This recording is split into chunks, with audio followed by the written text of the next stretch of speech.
All right, today we are diving headfirst into one of the wildest, most hilarious, and deeply philosophical novels you'll ever come across. Witold Gombrowicz's masterpiece, Ferdydurke. This is a book that basically declares war on every label, every role, and every expectation that society tries to slap on us. And this quote right here, this is the heart of the whole thing. It's the battle cry of our narrator. It captures the desperate, clawing fight to be your own authentic self in a world that's constantly trying to build a version of you for you. So who is this hero fighting for his own shape? Well, let's meet him. Our first section, a man without a face. Okay, so our main guy is a 30-year-old writer named Józio. He's hit this big milestone age, right? But instead of feeling like a grown-up, he feels like a total void. He's not really an adult, but he's not a kid anymore either. He's just floating. A total human question mark.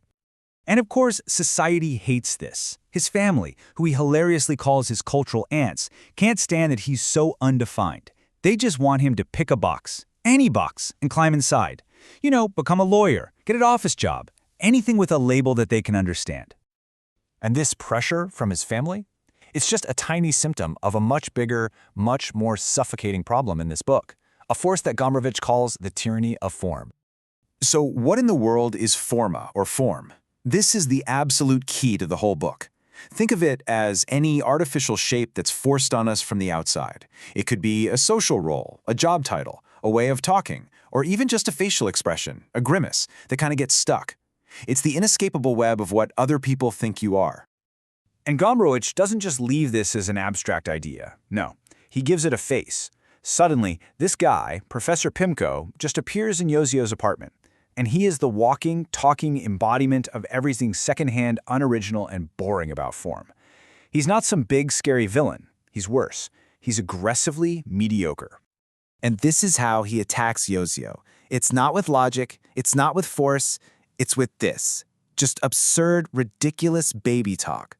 He's literally chirping at a 30-year-old man, turning him into a child with just a few stupid sounds. This special kind of attack has a name, the pupa. You can think of it as weaponized immaturity. By forcing this pupa onto Józio, treating him like a little kid, Pimko completely paralyzes him. I mean, how can a grown man fight back against being called sweetie pie without looking ridiculous? You can't. And just like that, Pimko's got him and he drags him all the way back to school. And at school, oh man, it becomes the perfect petri dish to watch form in action. Which brings us to our third section, lessons in absurdity. So once he's in the schoolyard, Józio sees two main ways the kids are trying to fight back against the teacher's pupa. On one side, you've got Miêtus. He tries to fight the form of innocence with its exact opposite, vulgarity, aggression, and filth. And on the other side, you've got Syphon, who does the opposite. He creates an even more rigid form of idealistic, purist no perfection.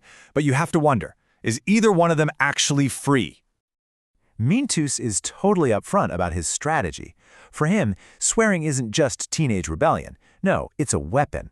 It's a conscious act of defiance, the only tool he has to try and shatter that artificial innocence the teachers are forcing down everyone's throats.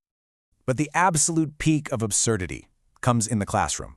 The teacher asks this question about a famous Polish poet, and the answer he gives them is this masterpiece of circular logic. The goal isn't to actually feel anything for the poetry. The goal is to repeat the correct, totally meaningless sentence. This is form at its most hollow. And this is where it gets really chilling for Józio. He has this terrifying realization. He can't just stand up and walk out. Why? Because the form isn't just on the outside anymore, it's soaked in. He and all the other students have become prisoners of their own grimace. The role he's playing has gotten so powerful, it has literally killed his will to escape. But you have to try, don't you? You have to try and break free. And this desperate need leads us to our next section, as Józio becomes one of the escape artists. Józio's journey from here is just this series of frantic escapes, but every time he breaks out of one prison, he just lands in another. First, he escapes to a modern family, thinking, okay, freedom. But nope, their modern lifestyle is just another super strict artificial uniform. So he runs again, this time to the countryside, looking for something real, something authentic. But all he finds there are the ancient, suffocating forms of class and tradition. Every single escape is just another dead end. So you have all these different forms, modern, traditional, master, servant, all crashing into each other. You know it can't last. and it doesn't. It all leads to a massive, chaotic explosion in our final section. There is no escape.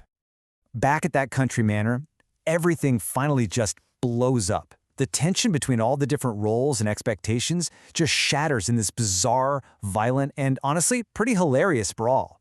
It's the total collapse of every social form, leaving nothing but absolute chaos. And as Józio runs from this final disaster, he looks up at the sky, maybe hoping for some kind of cosmic perspective, something real outside of this human mess. And this is what he sees. The ultimate symbol of being made small, the pupa, has literally replaced the moon. The form has consumed reality itself. So what in the world is Gombrowicz trying to tell us with all this? Well, the book leaves us with some pretty radical, unsettling ideas. The big one is that we are essentially created by how other people see us. That our whole search for a true, authentic self might be a wild goose chase, because we only ever move from one form to another. And that our identity is ultimately a performance, a grimace that eventually becomes our face. Gombrowicz wrote this way back in 1937, but man, it feels sharper now than ever, doesn't it?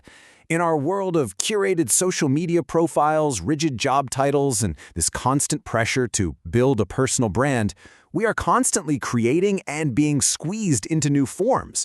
So the question that Ferdydurke leaves us with is a powerful one. What forms are being made for you right now?